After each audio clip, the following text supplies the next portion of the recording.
exploring the bizarre. Your e-ticket ride into the world of the paranormal. Strap yourself in as we traverse the universe exploring the unexplained. UFOs, ghosts, lost worlds, cryptozoology, as well as other dimensions. It's time to take back the night. Now, your electrifying hosts of Exploring the Bizarre, Timothy Beckley and Tim Swartz.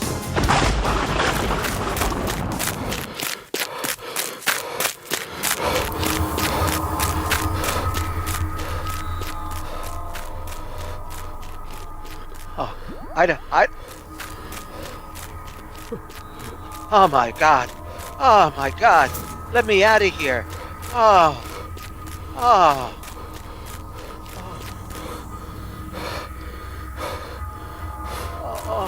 my God. Oh my God. All I did was go out for a short drive. And I'm just trying to get home. And now they're coming down. And Tim, I think they're gonna grab me. And they're going to take me aboard the ship, and God knows what they're going to try to do to me there. Oh! Hi, Tim Schwartz. How are you? They're coming to take you away, Tim. Well, they tried many times, and they haven't succeeded. But, Tim, over the years, people have asked me, of course, one of the questions that I get quite frequently, have I ever been abducted by aliens? And I tell people, no. I've only had a few episodes of missing time, and I'd rather not talk about those. And other than that, I can't say that I might have met an alien or two on the ground. And I've actually was told that I channeled while I was in Pine Bush, New York, and I was telling people who was in the UFOs flying overhead. And I have absolutely no memory of that. However, the people who told me that, I have no reason to doubt their sincerity. It's like selective memory, which actually may tie in with the UFO and abduction phenomena as well. We remember sometimes what we want to remember, and other times perhaps we see it in light of things that have been maybe fostered upon us, and making us think that we're experiencing something that perhaps we're not. And I'm sure that we're going to get into some of these intriguing topics. And, Tim, we haven't really covered, here we are, we do a show every week on KCOR Digital Radio Network, and we've been doing it for well over a year now. And we really haven't covered, I don't think, the abduction phenomena. I know we've had Peter Robbins on, and he's talked about his sister's experience, where the two of them had a sighting in Long Island when they were growing up, and Helen was taken aboard the craft, but Peter says that he was not.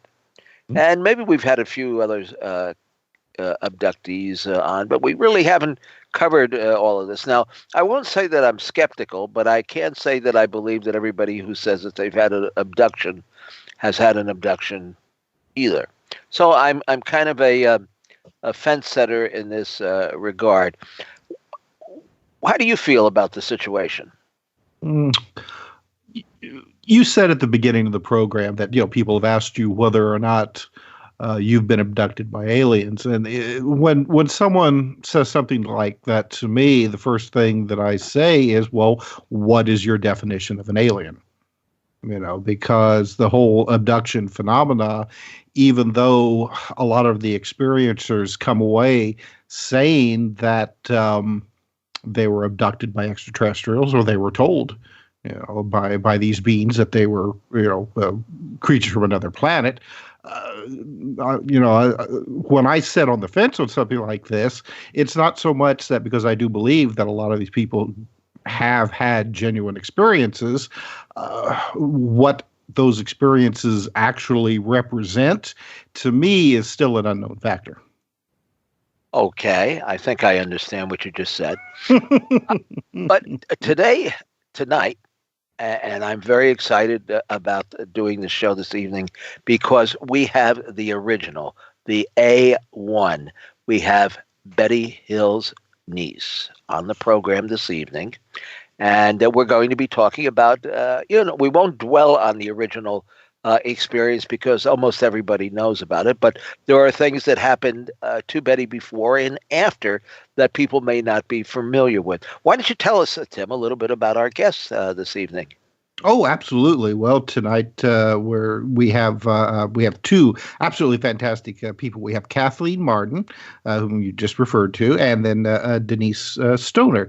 Now, Kathleen is a leading UFO and abduction researcher, and she has a BA degree from the University of New Hampshire. And like you said, she is the niece of Betty Hill. So Kathleen has been involved with the whole UFO scenario for a large portion of her life. Now, Kathleen is associated with the Mutual UFO Network as its Director of Experiencer Research and the Edgar Mitchell Foundation for Research into Extraterrestrial Encounters as an advisory board member and a consultant to its research subcommittee. Now, Kathleen has written several books with Stanton Friedman. Her most recent, which I have right here, is Fact, Fiction, and Flying Saucers: The Truth Behind the Misinformation, Distortion, and Derision by Debunkers, Government Agencies, and Conspiracy Con Men. And I have to say, Kathleen, absolutely fascinating book. Thank you. It showed up earlier this week, and I've really been enjoying this. It's really an eye-opening book. I enjoyed doing the research for that book, and I'm very proud of it. We found information that has never been published before, and we worked very, very hard over a 6-year period to put that all together. Well, it is. It's just absolutely fascinating. I mean, we do know, like people like Philip Klaus, who had been a UFO debunker for quite a long time. But I mean, it's a lot of the information that you had in there about him is just, I don't know if anybody has ever run across this type of stuff before, and just and I'll be nice. What a character Phil was. He was. Yeah. I made several trips to his archival collection at the American Philosophical Society in Philadelphia, and ended up coming home with around 1,000 pages worth of correspondence documents and articles that he'd written from that were in his files that I was permitted to either photocopy or photograph. It was faster just to photograph them, I found out as time went on. But it was a real eye-opener to actually see the evidence of the nefarious activities he carried out during his lifetime. Oh, yeah. Well, and we don't want to forget our other guest tonight, Denise Stoner. And I'll say that Denise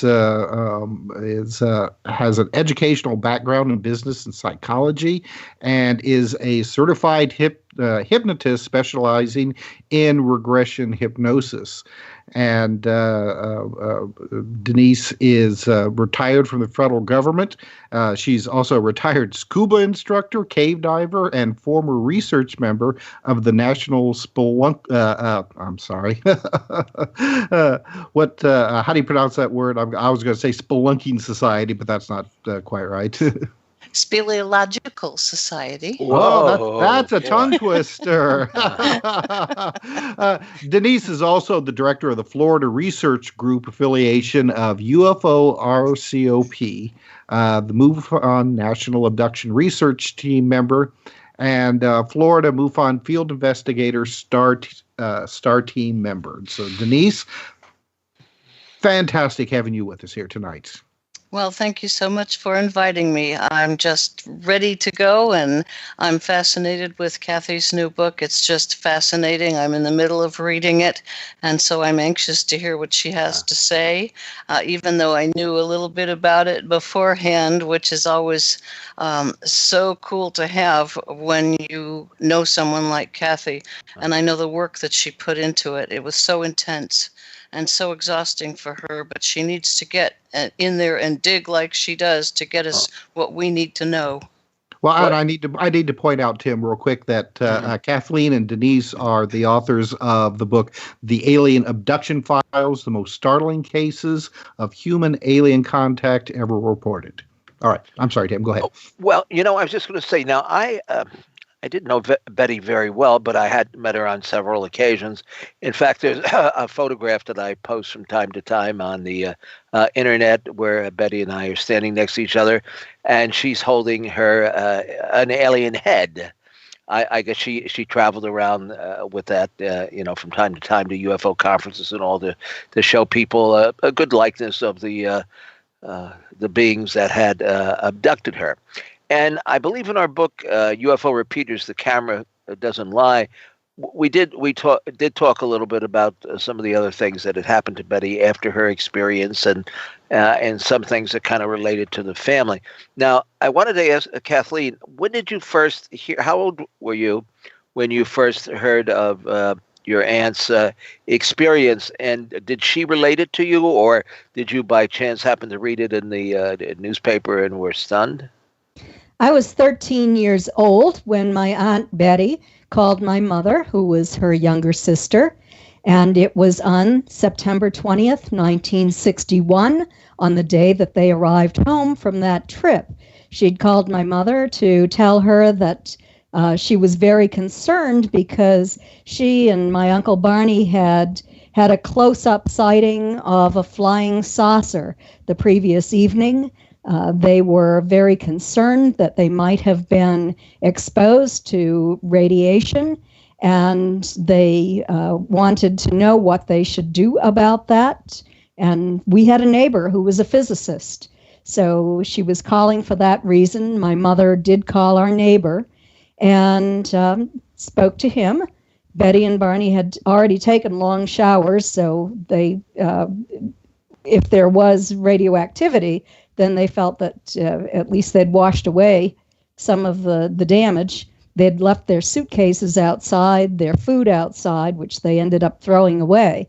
But the physicist neighbor, for some reason, and this doesn't measure radioactivity, but he said, if you have a compass, take it out to the car and see how the compass needle reacts.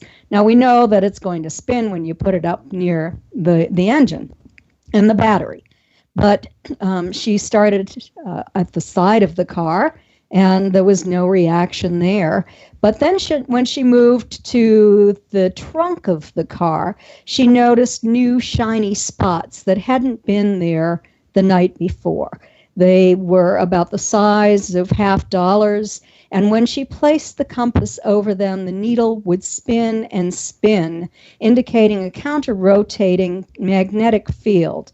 And we have seen that in other cases of alien abduction since then. So that's when that happened. Within a couple of days, my family and I traveled the 20 miles from my childhood home in Kingston, New Hampshire, to her home in Portsmouth, New Hampshire. And we heard the story firsthand. We saw the spots on the trunk of the car. We saw the watches that no longer worked, even though they were working fine on the night of the event. Barney was concerned the tops of his best dress shoes were deeply scraped. In fact, he had to buy new shoes. Betty's dress was torn. She had placed it in her closet. She didn't show us the torn dress. We heard about that and saw that later on when she discovered that it had a pink powdery substance that it was coating part of it. And so that was, from day one, I was aware of the close encounter. The day that we visited, She and Barney were expecting another phone call from Pease Air Force Base in Newington, New Hampshire, because they had called and made a Project Blue Book report to Pease. They knew to do that because my father's best friend was the chief of police in Newton, New Hampshire, a nearby town. He stopped by the house for coffee every night on his way home from work. And he advised Betty and Barney to make that report to Pease Air Force Base, which they did. And so there were many things going on. I witnessed the unfolding of this event, the psychological impact it had on Betty and Barney, especially on my Uncle Barney, who had actually witnessed the non-human entities looking down at him from the craft. It's in the earliest reports. A lot of people think it was brought out for the first time under hypnosis. It was not, and I can prove that. I do prove it when I do presentations. So there was a lot to be interested in.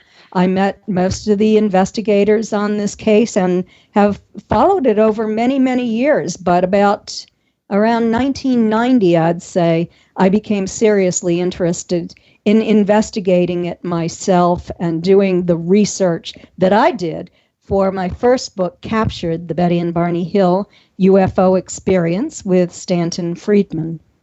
And now, how soon after the incident took place did this come out in the light of a public disclosure? It wasn't right away. In fact, it wasn't for several years, right? That's right. The public disclosure came in 1965, and that was the result of a violation of confidentiality. Betty had a friend in Weymouth, Massachusetts. Her name was Laurie D'Alessandro, and Laurie had a friend who worked for the Boston Traveler. And so Laurie broke confidentiality. She knew a lot about the case. She knew what Betty and Barney had stated under hypnosis with Dr. Benjamin Simon, and she discussed this with this reporter. He had gotten in touch with Betty and Barney in August of 1965 and wanted to meet them. I have the letter in which he stated that he had been talking to Laurie, and he promised Betty and Barney that if they would speak with him, that he would not commercialize anything that they said. Well, they decided that they did not want to speak to a member of the press. They had been speaking to scientists, they'd been speaking to investigators, and the family and friends, people at their church, but they did not want to share this with the general public because Betty was a social worker for the state of New Hampshire. Barney worked for the post office, but in 1965, he was appointed to the U.S. Civil Rights Commission State Advisory Committee. He had also received an award from Sergeant Shriver for the good work that he had done for the poverty program in the state of New Hampshire, helping to set up the Rockingham County Community Action Program. He was then the chairman of the board of directors. They were politically active in the state. And they had nothing to gain and everything to lose from this story going public, but it was released to the public. Now, how about later on in her life? I guess at first Betty must have been pretty upset that the story came out. In fact, would you say that she was more upset than Barney, or was it equally, or? I would say that Barney was more upset than Betty, but both of them were upset. On the night that the newspaper articles appeared, it was big news. The newspaper reporters were outside the post office, outside the welfare office, wanted to speak with Betty's supervisor, Barney's supervisor. They followed them home. Betty and Barney got into their car, and they drove to my grandparents' house. Now, I grew up across the street from my grandparents. So the family gathered on that night, And we discussed what to do. Betty and Barney were very upset. They were going to talk to lawyers to see if they had any legal recourse. They were looking for whoever it was who violated confidentiality. They didn't know who it was. And so there was great concern about their reputations, and especially Barney's, who had been appointed to such high positions in the state of New Hampshire. Yeah. We know even to this day how UFOs and politics don't seem to gel at all, right? No, that is true. That is very true. That hasn't changed in all these years. That's for darn sure. Well, now, how long though before she gave an actual interview with the press? I mean, one that she was happy with her, she did it with her consent? It was a few days later. The newspaper articles played for 5 days in the newspaper, and then in early November of 1965, they agreed to speak to the public for the first time at a Universalist Unitarian Church in Dover, New Hampshire. They were introduced by the public information officer from Pease Air Force Base. Oh. Now, how just to reflect on that original story, was it fairly accurate, or were there a lot of points in there that were kind of just like secondhand information? The newspaper reporter was not that accurate. It was secondhand information, and that was one of the reasons that Betty and Barney decided to go public and to permit John G. Fuller to write the first book, The Interrupted Journey. So they wanted to set the record straight about what actually did happen to them. But the newspaper reporter, John Luttrell, had interviewed officers at Pease Air Force Base. He stated in a letter to Stanton Friedman that I have that he had located somewhere between 12 and 14 witnesses to the UFO that night. But by the time Stan had gotten in touch with him in the 1970s, he had left the newspaper. He had left all of his files there, and they had apparently been destroyed, according to him. Were any of the witnesses at all ever located later? No, unfortunately. And I have had a couple of people who have gotten in touch with me who believe that they saw UFOs on that particular night, but we have not been able to nail it down to that time frame and that specific night. Mm-hmm. We've looked. Now, how about anything in like the MUFON data bank?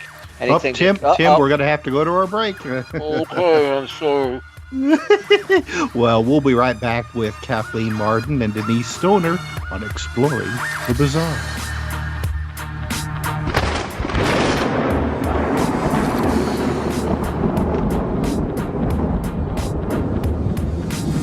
Now back to Exploring the Bizarre with two of the most electrifying researchers in the paranormal, your hosts, Timothy Beckley and Tim Swartz.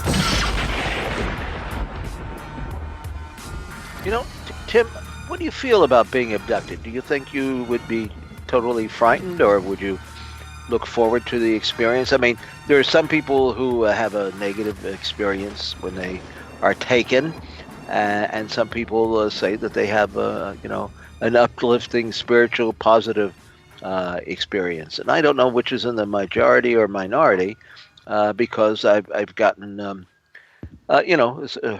incidents reported to me from both camps. Right. Well, I don't know. I mean, I don't think it would be a situation where I would be all that happy about it. Just because we're dealing with something just really completely outside of our knowledge base. I mean, we are that is something just completely unknown to us. And a lot of people have reported having this unreasonable fear envelop them during these types of situations. And it just could be a fear because you are dealing with an entity, a being, what have you, that is completely alien to us. And when I use the word alien, I don't mean necessarily extraterrestrial, but just something completely alien, and somehow maybe physically or spiritually or what have you, you can sense that, and that just induces that fight or fight or flight factor. Mm-hmm.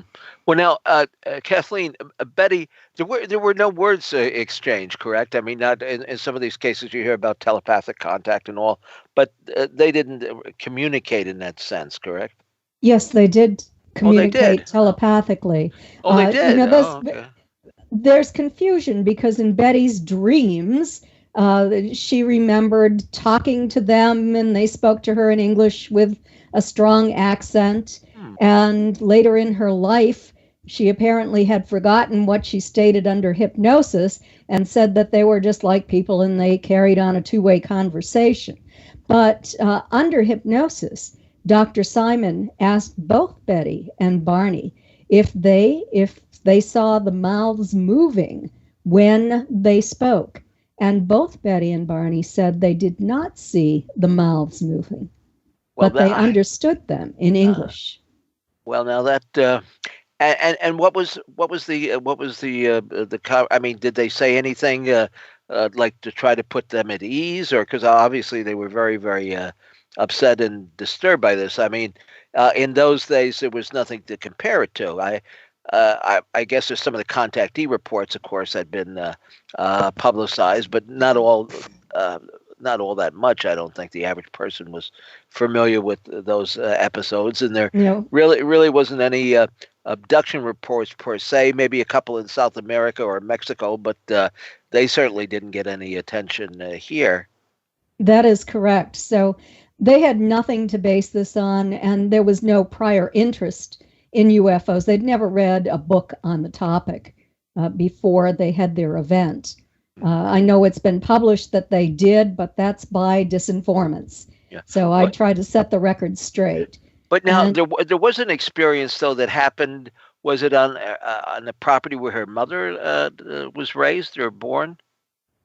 Yes, it was on the property where Betty grew up and where my grandparents, Betty's parents, lived. Yes. And there was a craft that landed in 1966 on the family farm. My grandmother saw it come in the middle of the night. One of our neighbors, who was a commercial pilot, was returning home from work, and he saw it come in as well. It left physical trace evidence on the ground, landing marks, sheared off some tops of trees, scorched some bark. And so that was quite an interesting event. So now, was that during the time when the researchers were actively trying to induce new sightings or contacts? Yes, that was during. I wrote about this in Captured in a couple of chapters, and a group of researchers, mostly scientists, had convinced Betty to participate in contact experiments. They were attempting to acquire a piece of hardware, and so they would script her, and she would attempt telepathic communication on a daily basis with these non-humans that she had communicated with on the craft. And she would try to vector them into a certain location, and the scientists would go out and look to see if they could see the craft. Well, one of those locations was my grandparents' farm as well. And we actually did have that landing. And then my grandfather's cousin, who lived nearby, also had some sort of event at their farm. Well, let's bring Denise into the conversation here. Denise, we don't want to leave you out of this. Now, I understand that you had an experience yourself when you were quite young. starting at age 2.5. That's And pretty young. yes, and I've had them all my life up until just a few months ago. So I don't know if they've stopped or not. And Kathy is my investigator. And we've used hypnosis to fill in some of the blanks. And we don't know where this is going, when it's going to stop, or how. And so, yes, all my life. Well, could you tell us a little bit about your first experience? I mean, what what you can remember at the age of 2.5. Yes, it's easy because there are details there that would cause, I think, anyone at that age to remember. Oh, yeah. My mom was in the hospital giving birth to my sister, my only sibling. And my grandfather was at home taking care of me. My grandparents lived with us always. And he had come through to check on me, and I was standing on the sofa. I was always good at entertaining myself. I was looking out a window at an empty lot. All that was there was just some short grass. It was in Hartford, Connecticut, and the telephone lines. And above the telephone lines, I was observing a huge yellow egg. Very bright, all the light contained within it, and none of it shining to the ground. And I thought it was Humpty Dumpty. That's what was going through my mind, except I couldn't find his arms and legs, no facial features. So when my grandfather came through, I said, "Grandpa, what's Humpty Dumpty doing up in the sky?" And I looked. I even remember he had a dishwasher towel over his arm. I could tell he'd been doing the dishes. This is my full recall. And I saw fear on his face, and if I speak about it, I can see that same expression now. So he said, "Let's get you ready for bed." We went upstairs. I went to bed, and he went back down and to complete cleaning up the dinner dishes. And my wallpaper was all nursery rhyme characters, so I began to look for Humpty Dumpty. I remember doing that. And he was not in my wallpaper, the group of nursery rhyme characters. And then through the wall came a small figure and walked up to the side of my bed wearing a kind of monk's attire. He had a hood, long sleeves, and he was carrying a tool, I thought, or a light, because it had a light on the tip. He came right up next to me, and I wasn't afraid of him. I thought, again, nursery rhyme character, but he was able to walk and move. I was fascinated. And he put his arm out and asked me mentally to take his hand. I did. We walked out of the bedroom into the hall and right through the wallpaper in the hallway. And where were you taken to then after that point? Into some sort of a room that I later discovered it was a craft of some kind. There were other children there, and I have yet to recall fully what they were doing. And I believe they were teaching us something, directing us, telling us what was going to happen to us in the future and to lead us forward in what we were expected to do. And then he would bring me back, and this happened over and over again.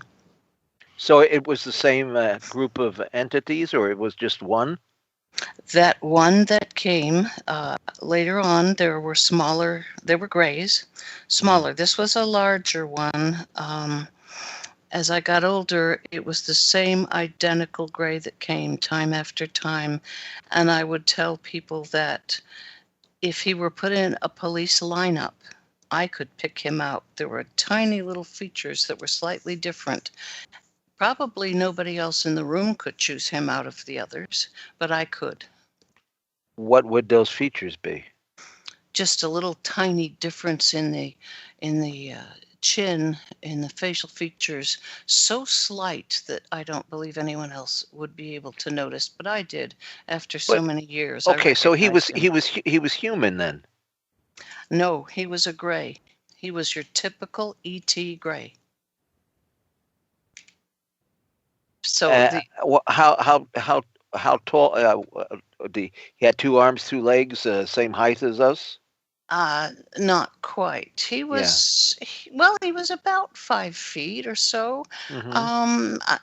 I was 5 foot 5.5, and so he was somewhere right in there. He was, I guess, what I would call the taller gray.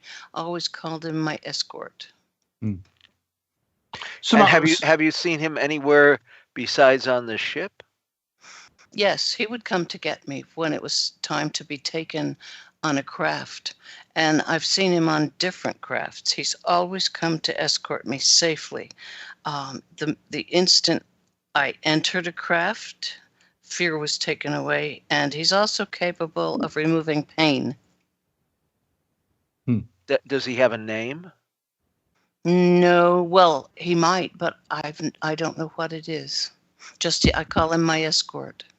And do you communicate verbally or telepathically or? Telepathically, it has to be, because I hear words. They're inside my head when we've communicated. But it's very brief. And what would be, does he have has he stated why they would come to take you repeatedly? Is there a message that they want to get across to us? Not that particular one, because what they've done is take things from me.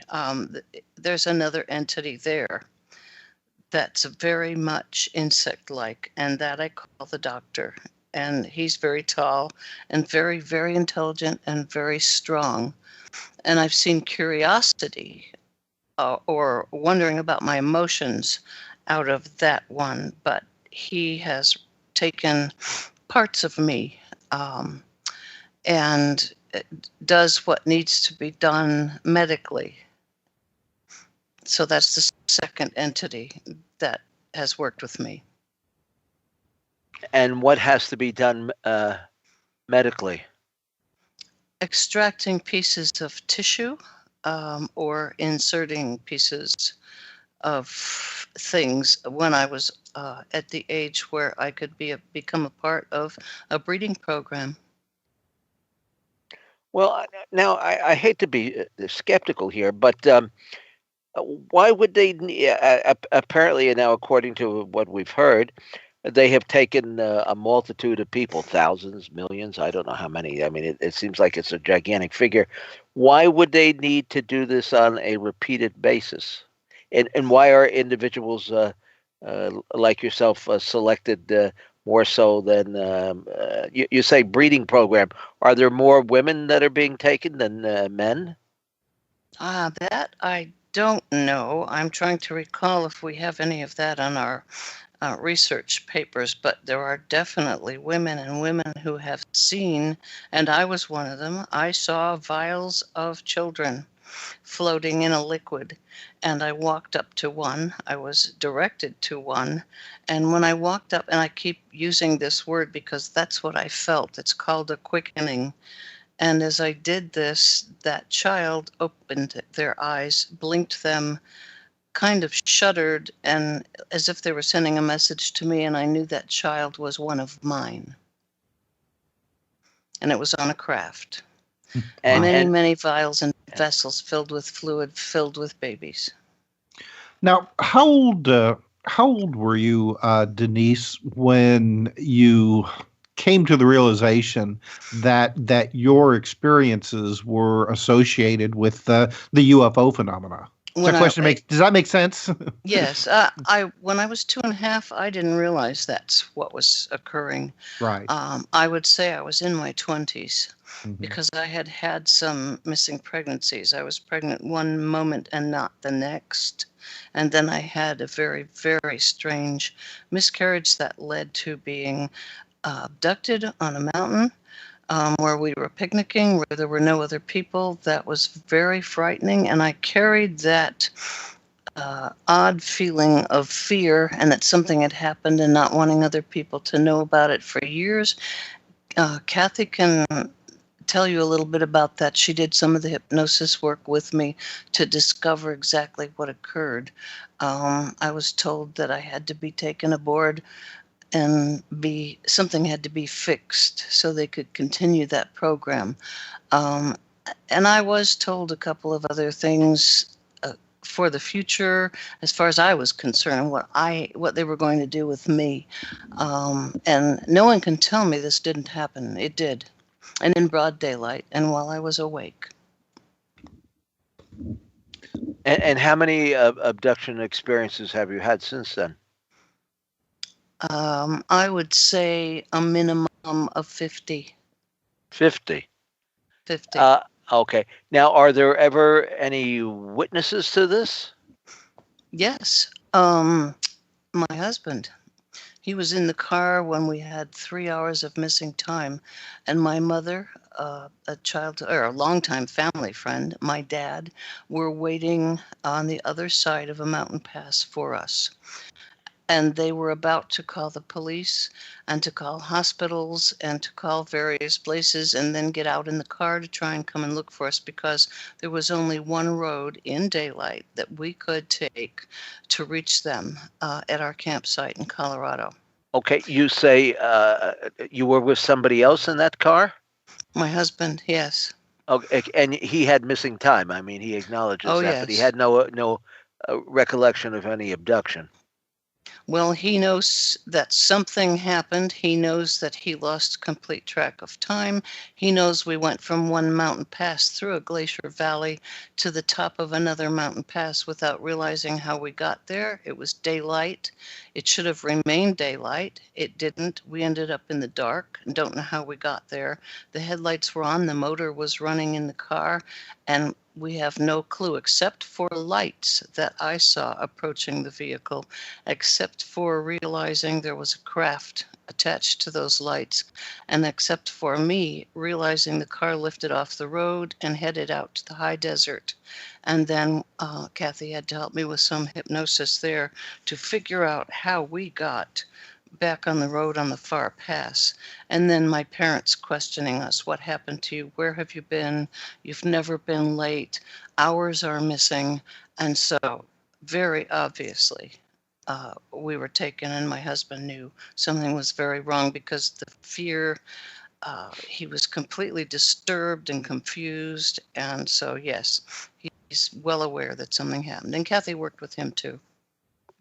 Was the car taken as well as the well, we don't know for. Do you know for a fact that your husband was taken with you, or did he remain in the car? Or well, Kathy took our memories and took away the fact that we would speak to each other, and she wanted to complete. She set in amnesia so that we wouldn't be able to discuss what we knew while she was working with us, and so I would ask that you ask her what she discovered from my husband. Yes, I would be happy to fill in that part. Yeah, yes, by all means. First of all, I believe that the car was picked up, and the reason I believe that is that they lost 40 miles on their odometer, and there was no problem with the odometer. It worked properly after that. So they were from the point where this craft came in very close, and Denise felt the car sliding off to the side of the road and it was daylight then, to the point where they ended up 40 miles away on Trout Creek Pass. And when it was nearly 11 o'clock at night and dark, was 40 miles. That was absolutely missing.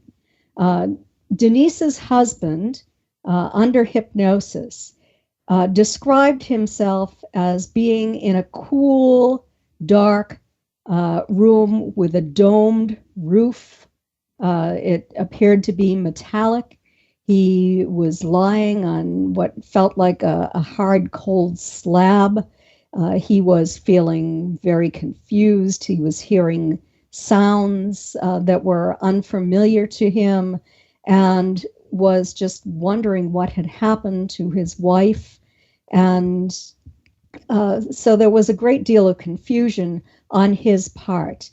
He, at that point, told me that he did not want to go on to remember any more if there was more to remember. He asked me to move him ahead to the point where he became consciously aware of what was occurring again. And so I always respect the wishes of the individuals that I work with, and I certainly would not want anyone to experience traumatic memories. And so I did agree to move him ahead. So we have not gone back to revisit that time. I would be willing to do that when he's ready to do that, but he hasn't been ready yet. So, do you think that his fear into re-experiencing that time is his own fear, or do you think that that's been put into him to block his experience? I don't think that, and this is my opinion, you could ask Denise too, but Sure. I think that it is his own fear. I don't think that the fear has been put on him in order to block it. What do you think, Denise? I agree with Kathy completely because, first of all, he's a Vietnam vet. Mm-hmm. And so he has dealt with those fears and all of those struggles and done a magnificent job. To add any more to it right now might be the fact that he's saying, enough right now, but he's willing to deal with it step by step. Because later on, we were taken in Florida together. And he has done the work with Kathy there too and was able to draw the entity that put me back in the truck with him. So he did take a look at that, but he had the same feeling that he got when we were taken in Colorado, a feeling that he described to Kathy of disorientation, of fogginess. There was something else there, and I can't recall what it was, of a knowing that time was confused.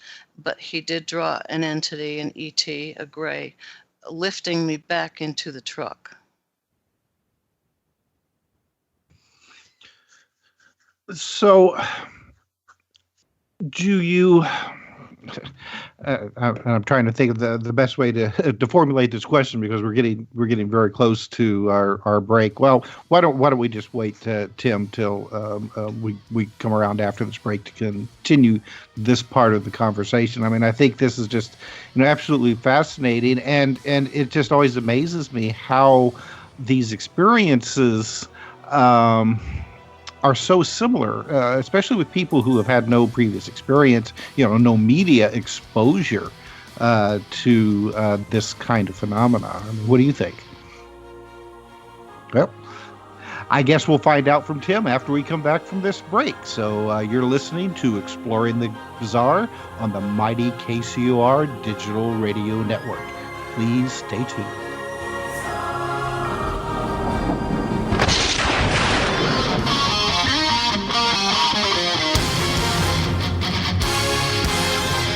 Exploring the bizarre. Your e-ticket ride into the world of the paranormal. Strap yourself in as we traverse the universe exploring the unexplained. UFOs, ghosts, lost worlds, cryptozoology, as well as other dimensions. It's time to take back the night. Now, your electrifying hosts of Exploring the Bizarre, Timothy Beckley and Tim Swartz.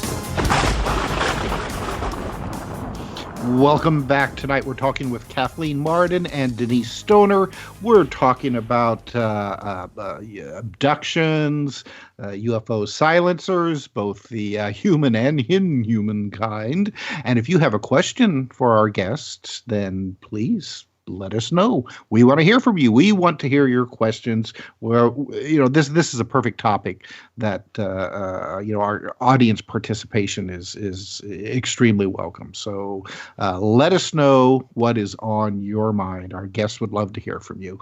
So Denise, I wanted to ask you, and Tim will go. I also want to go into what we were discussing during our break. But I wanted to ask Denise, when did you decide that you wanted to become a researcher and an investigator on this topic? I mean, Lord knows you've had a lifetime of unusual experiences. What made you want to find out about what was going on with other people? Well, I was investigating for MUFON, but the tables turned really when I met Kathy, and her intelligence and the way she went about things changed my mind as far as just continuing on the investigative end, and that I needed to get into the research end, that there was so much more to do. And as one person, you can't do it alone. We needed more. I needed to look into places outside the box for information, and how did it hook up with this UFO business and the abduction business. And so I've strengthened my efforts, and so now I do research, and I'm continuing that in several arenas and a couple of areas with Kathy. Now, what kind of cases have you researched? Are they all in the abduction arena, or other kinds of UFO related cases? They've expanded. That is included, but people come to me to see what has happened to them if they've had a near-death experience. And then they want to know, well, have I had another life, if they in fact believe in that? And if they have, I'll say, well, let's just see if we can make a deal. If you want to look at that, will you look into something for me? Have you had a UFO or abduction experience in a past life? Are you willing to do that with me? So I'm doing that. That's one thing. Kathy and I are working on something that is just in the beginning stages. This follows a commonality studies to see what are the commonalities among the abductees that we know. We've got questionnaires out there. That's still building. We have to keep that growing until we have some answers along those lines. Yeah. And Kathy can give you some ideas about those questionnaires if she would. Well, before doing that, though, I did want to ask you. Now, you mentioned while we were on our break that you've had some dealings with the dreaded MIB, the Men in Black, and that you even were confronted by one in a department store. Can you let us in on some details about that? Oh, yeah, briefly. And this may fall into some of the aspects where there are attempts made to stop you from or prevent you from doing what you do. But at the same time, you're tantalized with some information. This has been several years ago. I was shopping on Christmas Eve with my mom for some last minute items. So we ran up to the mall here in Florida, ran in, grabbed what we needed. We were standing at the cashier. There were two people in front of us. And in the double doors, there were very few people in the parking lot on Christmas Eve. Through the double doors from the parking lot came a set of twins, blonde with long hair parted in the middle, both helping to push one of those umbrella strollers. So there was no room for any accessories, and they had none. They had no purses. They had nothing except what was in the stroller. They kept staring at my mom and I, and staring, and they moved up next to us and kept looking down. They said nothing, but they kept looking into the stroller. And when I looked down, there was an absolute definite infant with great big almond eyes, looked just like a gray, only tiny, tiny, and a blanket that covered the majority of the body. And I was absolutely being told to look at that infant, and I knew this wasn't right. If I had to say so, the twins were not normal. Their eyes were oversized. They were almond-shaped, staring at us, and they wanted me to take a good look. I know that was the case. My mom was just dumbfounded. They passed me. We went to tap the two people in front of us on the shoulder, and they were frozen in place, as was the cashier. Nobody was moving. What department did they head to? Children's and infants. Was right behind. As they disappeared into that aisle, I ran after them. And when I got to the aisle they turned into, there was no one there. There were no other customers. There was no one at the cash register. They were gone. So I came back and I said to my mom, look, they're gone. And then suddenly the people in front of us began to move, reactivate, if you say, whatever you want to call it. And we paid for our items. And as we exited, my mom said, what was wrong with that baby? And those ladies weren't normal. And I said, Mom, I don't know. And we walked out on the sidewalk. In front of us, our car was parked. To the left, more parking lot. Sidewalk leading to the parking lot and brick wall. My mom was just always could walk faster than I could, so she headed for that car quick. And I was just moseying along with our packages and started to step off the curb when someone tapped me on the shoulder. I turned around, and there were 3 men leaning on the brick wall. They had a briefcase, they had black hats, black suits, and white shirts. They were wearing sunglasses. And they said, one of them said to me, "Never repeat what you saw in that store. Never repeat what you observed. Do not talk about it. Do you understand?" I didn't respond. But doesn't it seem like they actually wanted you to talk about it? I mean, if they didn't, they would have froze you like they did everybody else. That's the question. I was afraid of them. I stepped off the curb. I went to the car, and it was only a few feet. I was parked in one of the first spaces. I turned around, and they were gone. They had locked the door to Penny's behind us. But if they had walked towards us, I would have seen them. Had they walked to the other parking lot, I would have seen them go. They were nowhere. The 3 men had disappeared. Well, this certainly puts you in the category of a UFO repeater. In fact, we should have interviewed you for our book, UFO Repeaters, The Camera Doesn't Lie.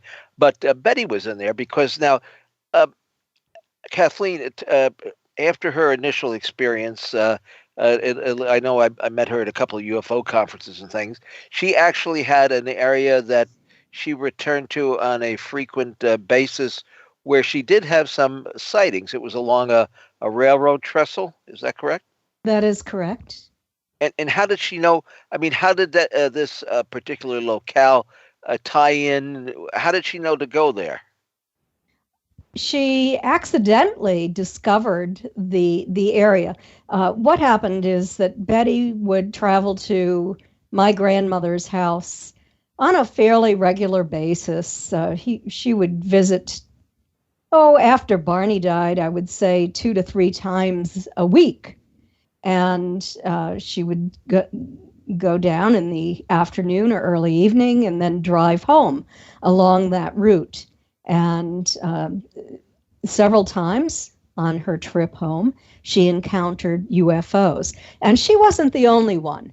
It was in East Kingston, New Hampshire, and there were a number of sightings and landings in East Kingston during that time frame in the yards of some very credible individuals whom I have interviewed. And so Betty started to stop and look for UFOs on a pretty regular basis on her way home from my grandmother's house.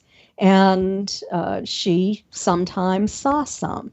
And there were witnesses with her who saw these. One time, I was living in Colorado at that time, and my son was only 2 years old, or less than 2 years old.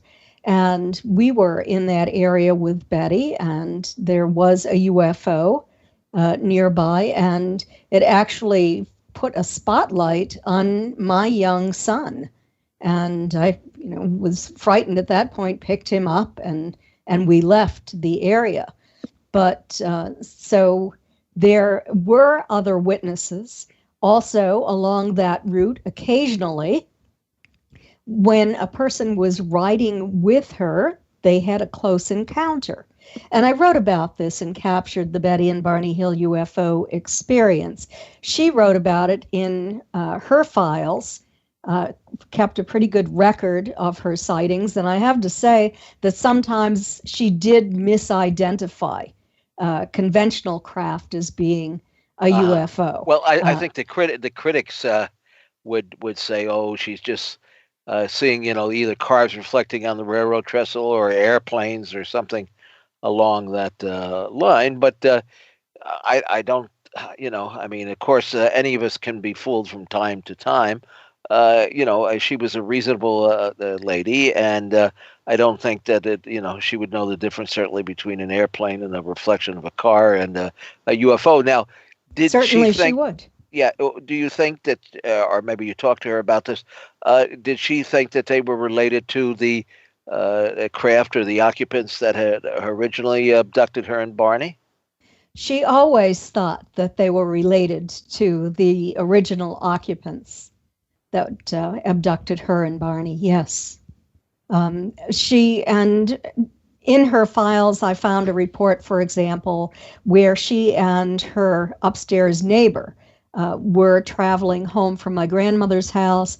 A UFO came down close. A beam of light shot into the vehicle. And the next thing they knew, they were a little bit down the road, and the UFO was no longer visible. And her neighbor was very frightened and told her that she was not going to ride with her again.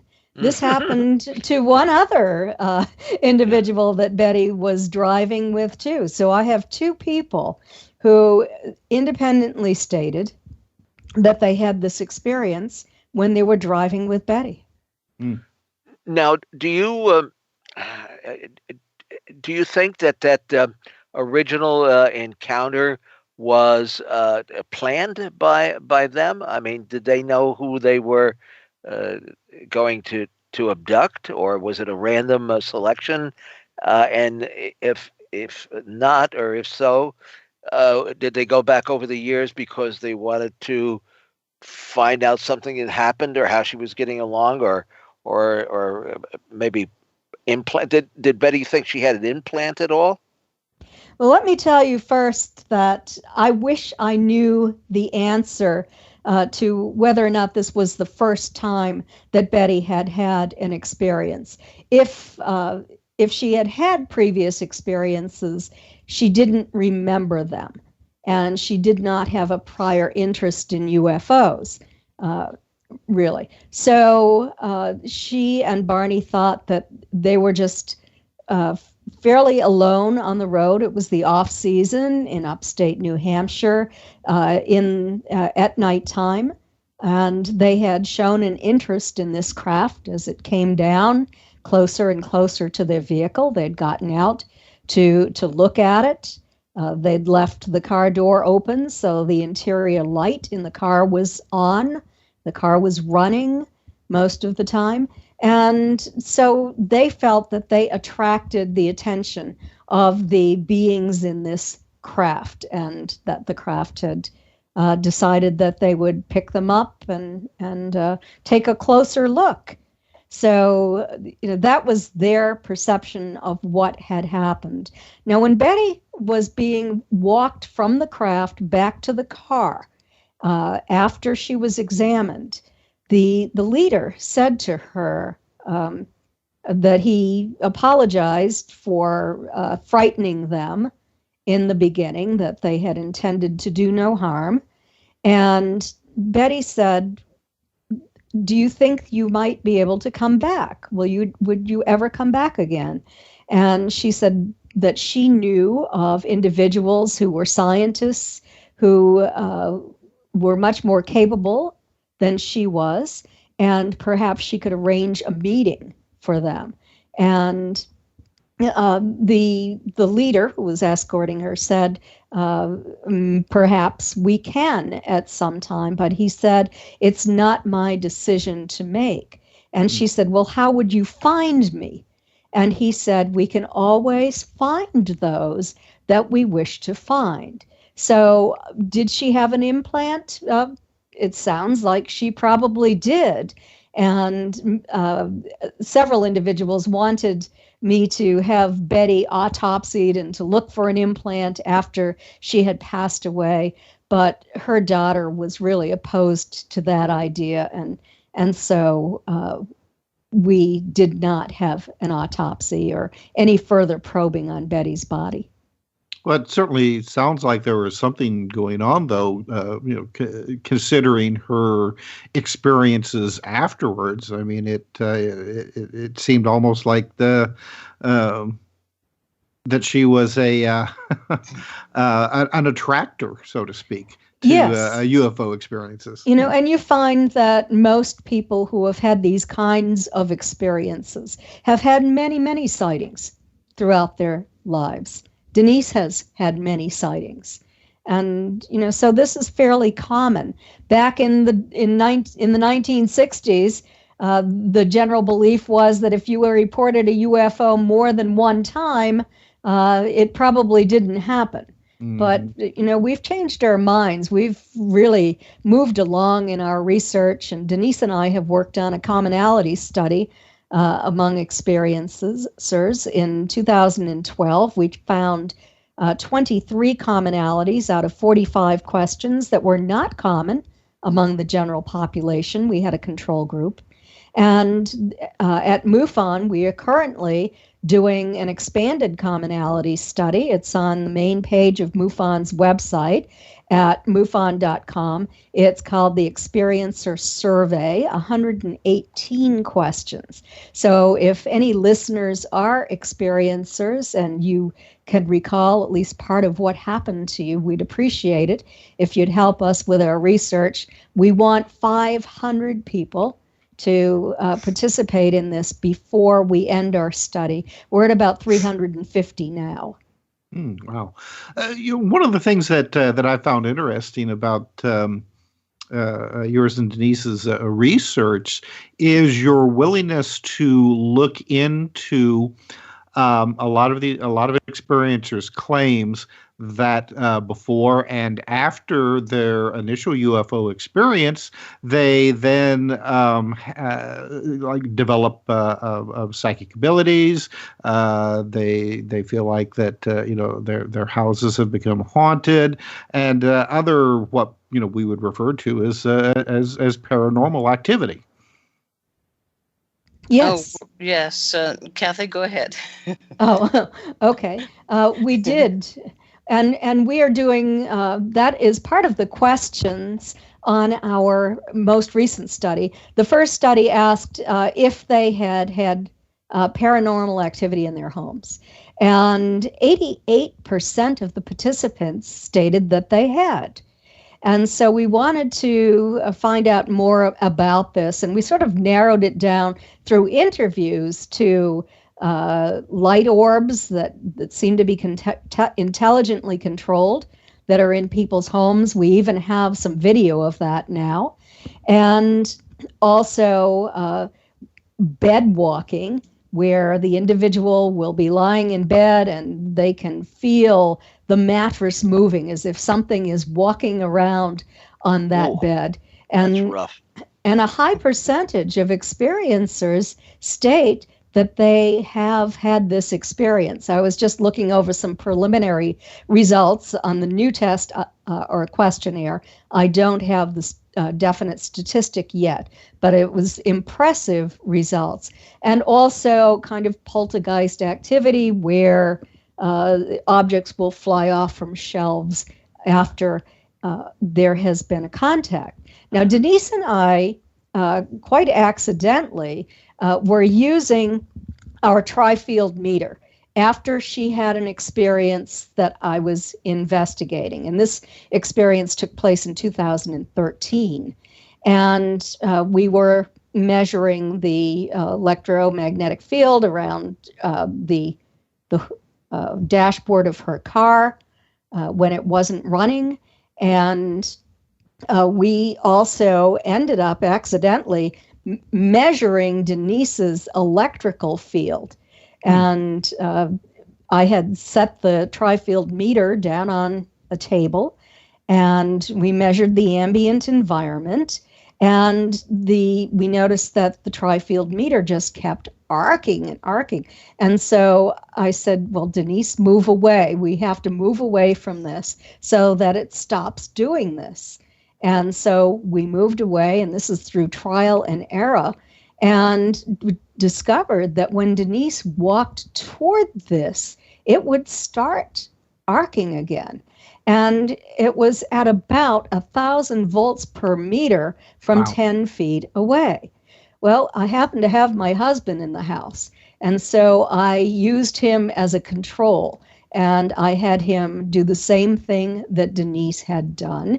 It did not react the same way for him, but every time that Denise approached it, it did react that way.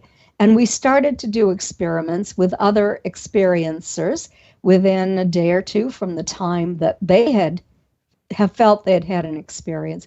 And to date, we have found high electrical, and it's, electrical is electromagnetic fields around 5 experiencers so far. We need to do a lot more research on that, but it makes me wonder if it has something to do with this poltergeist activity. It would be interesting to find out, and it'd be no way to do it really, to find out whether or not these people have this high level of electromagnetism before they have their experience. No, we have measured. Okay, not before their first experience, but Yeah. they only have this within a couple of days from the time that they have been taken. Then they lose it. We have tested that. Okay. Well, definitely a fascinating, aspect of the whole phenomenon. And maybe we'll have a chance to get into it a little more. But unfortunately, we are coming up on our final break of the show. So, Tim, the music will start playing really, really soon. So we will continue. There it is. We'll continue our conversation with Kathleen Marden and Denise Stoner right after this on Exploring the Bizarre. That boogeyman in the sky.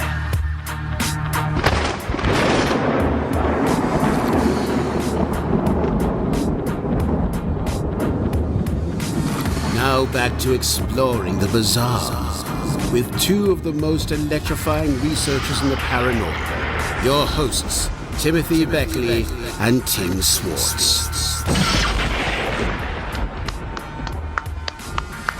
Thank you, Tim. Yeah, you are. My pleasure. We're already talking about Thanksgiving dinner, and I haven't even made it through Halloween yet because I just love my pumpkin pie, and I love pumpkin soup. And I like almost anything, I guess, made out of pumpkin, as long as you don't get too funky with it, I suppose. I don't know. Dunkin' Donuts serves a pumpkin latte, which I don't really like because it's way too sweet. Yeah, that does not sound good. Otherwise, we love Dunkin' Donuts coffee, just not the pumpkin. Yeah, in case they want to send over some, ground beans or something like that with the coffee. Pumpkins and coffee. That's just that they don't go together, in my opinion. Sorry. I wouldn't guess. No. But actually now they've come up with an ice cream pizza or something like that, which is even it's really ice cream, but it looks like a pizza. So I don't know. Everybody has pumpkin flavored. That's fine by me. Well, I'm not sure. Well, they do have pumpkin ice cream, which is a little bit more tolerable, but I just go for plain vanilla in case anybody wants to send me a gallon or two. I'm available. But anyway, we're getting away from the topic of the evening, although not really. Come to think of it, remember years and years ago, Tim, there was a show on TV. What was it, UFO Updates or something like that? And the CIA guy or the disinformation guy said that the aliens like strawberry ice cream. That's right. Mike Farrell was the host of the show. That's correct. So we do know that they like ice cream. Maybe we can get them to eat the leftover pumpkin. Or that might be the end of the UFO phenomena. They'll never come back again. Yeah. Somehow I think that was all just a little bit of disinformation. Oh, geez, you think? Yeah, maybe just a little bit. Yeah. Well, they could like strawberry ice cream, although they didn't have a supposedly, from what we knew, if the stories were true, they didn't have a digestive system, so that would make it kind of hard for them to eat anything more solid than ice cream, I would suppose. Even then, they would have to apply it to their skin. Yeah. Well, that's what they told Paul Benowitz. Yeah. Before they drove him crazy. Yes. Well, there you go. Anyway, there's so many mysteries that intrigue us when it comes to UFOs, and that's why I have followed this since I was 10 years old and had my first of 3 UFO sightings, and it's something that no matter what I did in life, I always came back to it. I mean, there were a couple of times that I probably said to myself, "Oh, UFOs, I'm not interested in that anymore. I want to do something else, like promote rock bands and do horror movies and things." But I always tied it in with UFOs. The band was called UFO. It was like no matter what I did, even the horror movies we worked on, Tim, we always put in a UFO. There was one that crash landed inside of a volcano. That's right. So Thousands of years ago. That's right. And they're still eating the tourist in Costa Rica. There you go. But not after they discovered the pumpkin ice cream, I'm sure. Mm-hmm. Yes. Anyway, let's get back to our guest at hand. Tim, did you have some questions there? Well, Kathy, during the break, she mentioned we had talked about earlier whether or not the possibility that her aunt may have had an implant that made it easy for whatever these entities are to find her. And she had said that it had been suggested to her that after her aunt had passed away, that they perform an autopsy and look for it. Well, Kathy, why don't you just tell us, what you wrote, what you told us about the possibility of trying to find an implant after somebody has passed away. Yes, and you wrote to me that it could have dissolved following her passing. Mm-hmm. And so I wrote back that we have had two fairly recent MUFON cases where the experiencers did have what they thought was implants removed by physicians and packaged up in human fluid and to be sent to MUFON's laboratory. One of them, when it arrived, was simply not there anymore. It appeared to be missing. It was very well wrapped up, and we thought, well, maybe it had dissolved. But there was a state director who was actually looking at one as it was dissolving in front of her eyes. Oh, wow. That sounds similar, Tim, to people who have tried to jar up angel hair and other falls from UFOs, only to find that several hours later the jar is completely empty. So sort of like ectoplasm in the old seances. Yeah, very much so. Very much so. Once again, though, I mean, here we are back again to that odd connection between UFOs and the paranormal. Well, now, Kathleen, didn't Betty, though? I mean, pretty much think at the beginning this was all kind of a physical phenomenon. She didn't really get too much into the psychic aspect of it. No, she didn't very much. She felt that it was very physical, but then there were some very strange experiences, such as her missing earrings that were suddenly returned to her home in a very strange way. She and Barney had gone away for the day, up to the White Mountains to try to jog their memories about what had happened during that 2 hours of missing time. And when they returned home, they found on their dining room table some dried leaves. And that was very, very strange. They hadn't been there when they left the house in the morning. They picked the leaves up to discard them and found Betty's earrings that she had been wearing on the night of the abduction in these leaves. And they had no prosaic explanation for how that could have happened. Mm-hmm. Betty didn't even know that her earrings were missing. Well, this week we've heard this on numerous occasions. I mean, actually going back quite a few years. In fact, my own sister had an experience where they had some strange poltergeist phenomena going on in the house after a low-level UFO sighting across the street. And she had stuff that started disappearing. In fact, her favorite pair of slippers disappeared, only to show up 3 days later in the bread box.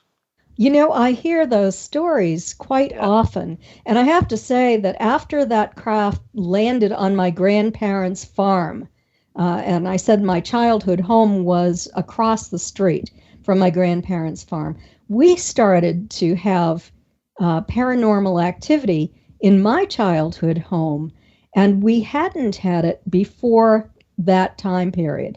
I know, and I have to tell you that Bert Schwartz, Dr. Berthold Schwartz, had written that this had gone on in my house during my entire childhood. That is not true. We did have, waste baskets that might have been tipped over, but we also had cats and dogs who could easily have done that.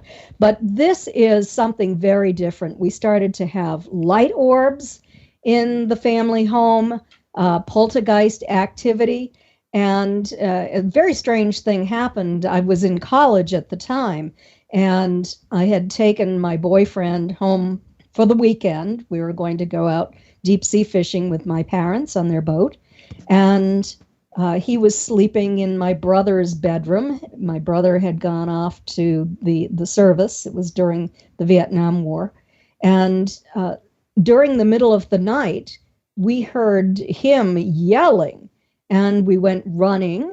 And what had happened is the coat hangers had lifted up out of the closet and had traveled across the room and landed on top of him on the bed. And there was something strange that happened in that room during this is after I was married. I was back in New Hampshire with my 2 children. And my son was about 4 to 5 years old at the time. And in that same room, I was awakened during the night to my son creating quite a ruckus, running around. And so I walked into the room, the night light was on, and there he was chasing around a ball of light, trying to bat it into the air. He was having a great time with it, jumping up into the air. And I was very freaked out when I saw that, picked him up and took him into my bed, and, of course, had no idea that these things could have passed through a wall. Now, I did check to see if it could possibly have been ball lightning or headlights or anything else. I tried to think of any prosaic explanation for it. I saw it with my own eyes. The weather conditions were not right for ball lightning, and it definitely was not headlights. There was no road close enough to the rear of my mother's house, and there were woods behind the house. That's interesting. Denise, didn't you write something up about somebody had told you that these UFO entities can actually transform themselves into a ball of light so as not to be frightening to people who see them? I believe at times that they can morph into something, such as animals. We have an issue with birds of prey, giant owls, foxes, various animals. Until you get close to them and see there's something strange, their eyes look different, and they've enticed you to get closer, and then you see that they're actually an ET, and then they've got you and you board the craft. But until then, you're so curious with them on a branch of a tree just outside your window, or standing at the foot of your bed or in front of your car is a bird of prey that is so large you can't drive forward, and they're staring at you. So things like that. And they can morph, yes, into someone did have something show up above their pond that was a ball of blue light, football shaped, and it exploded into a blue entity, and then again in the end imploded back into the ball of light and shot straight up into the air, only to enter a craft. Now, Denise, based on your own personal experiences,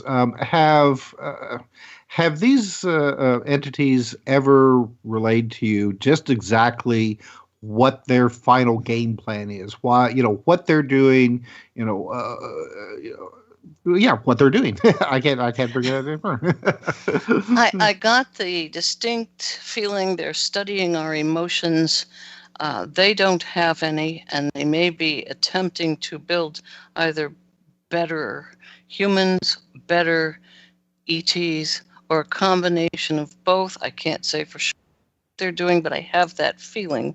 The only other entity that I have seen came in a whole different kind of craft, wearing fancy brocade robes, looked like a highly spiritual being, showed me our galaxy, showed me our planet, showed me several things that spoke of the future and what we're destroying and what we could attempt to do to try and improve upon that. And that definitely was a message to be given out to show us to fix this, or we're not going to last too long.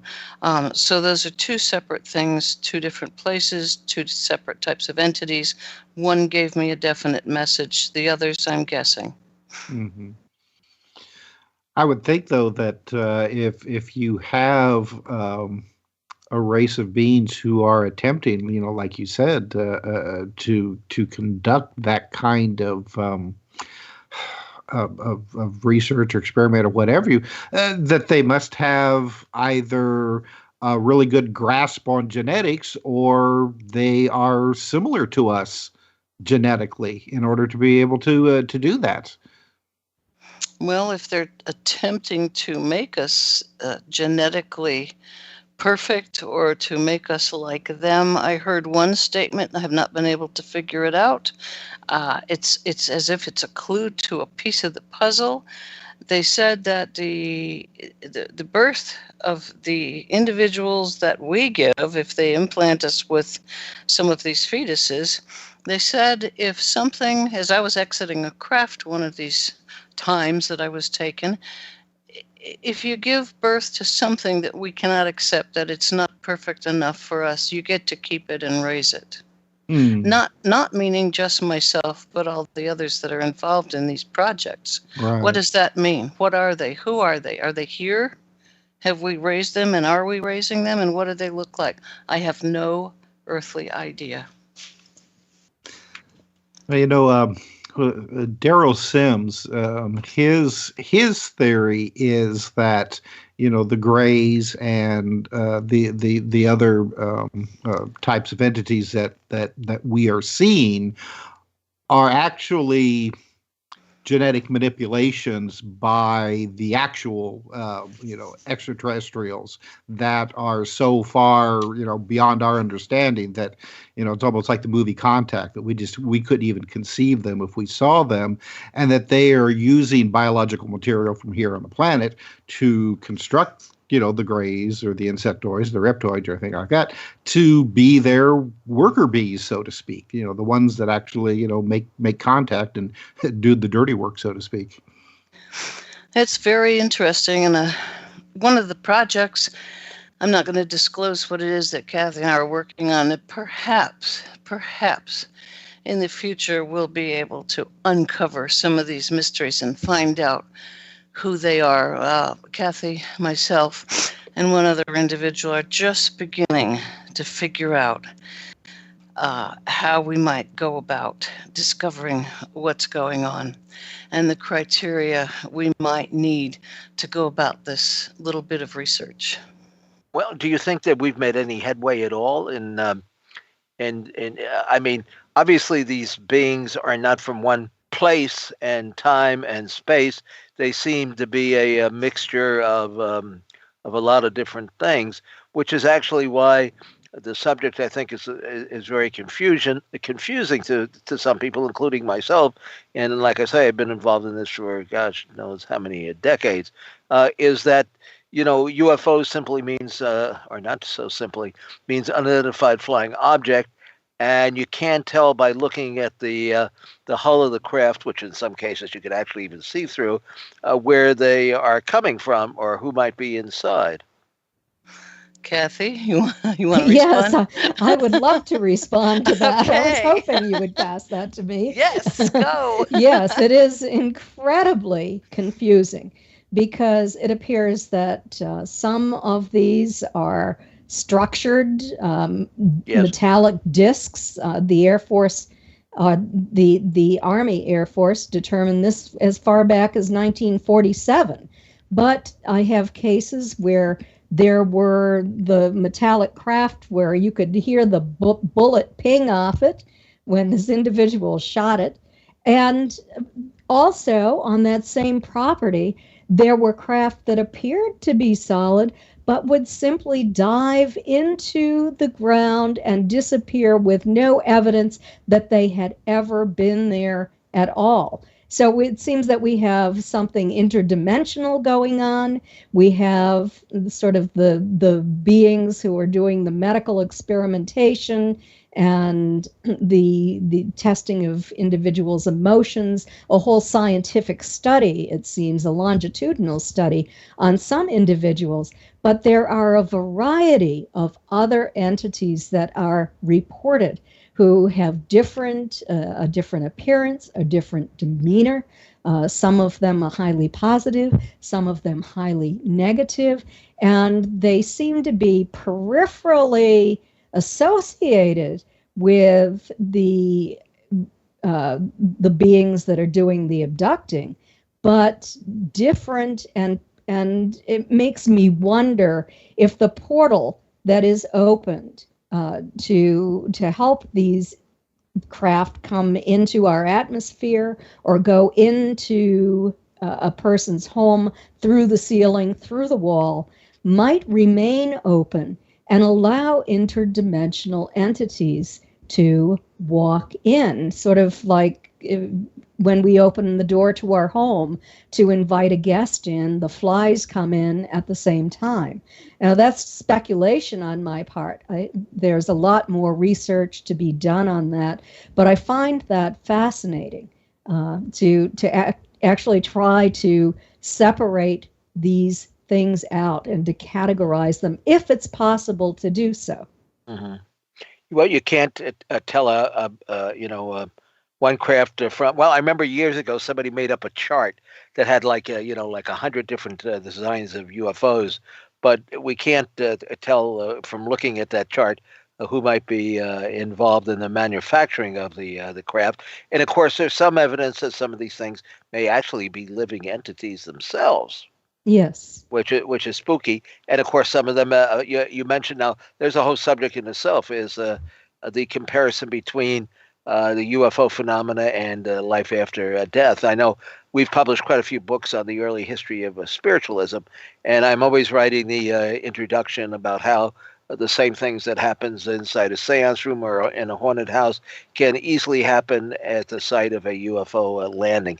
Anyway, we're rolling up here on the last few minutes, and I do want to allow our guests to tell us about their current projects, what they're working on in the future, and where people may contact them, the space aliens and Earthlings alike. So, Kathleen, why don't you give us a go?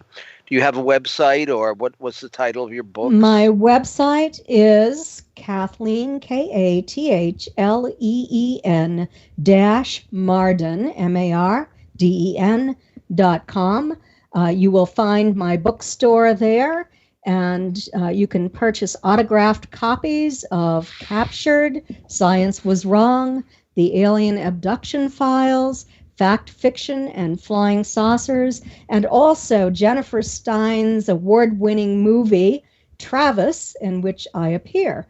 Oh, my goodness. Yes, I was at the premiere of that here. Peter Robbins is a good friend of mine, and they had a screening in New York. I've been in last year already now, I believe. Yes, I just introduced it at Orlando's Film Festival on Friday evening and took questions for a half hour afterwards, and it won the award there as well. Great movie. Very fine, very fine. Well, we need more product like that, my video, yes.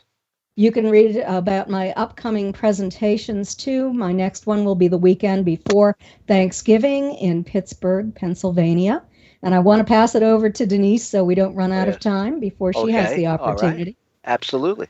Yes, and my website is DeniseMStoner.com, and everything that I'm going to be doing as far as events and meetings that I'm going to hold, private ones especially for experiencers where there's no media welcomed, and Kathy usually attends those. We share those together, and the Alien Abudction File can be purchased there also for autographed copies. Well, and I think Tim and I should point to people in the direction of our website, which is conspiracyjournal.com. And by all means, leave your name and address so that we actually put out printed literature. We've got all kinds of very cheap DVDs. Some of them we give away for free. And of course, our shows are archived at kcorradio.com. And we've got now 128 or 29 videos and programs up there on YouTube at Mr. UFO's Secret Files. So we're busy. And all this week, Tim has been working on scanning and uploading the 1,250 page version of OWASP.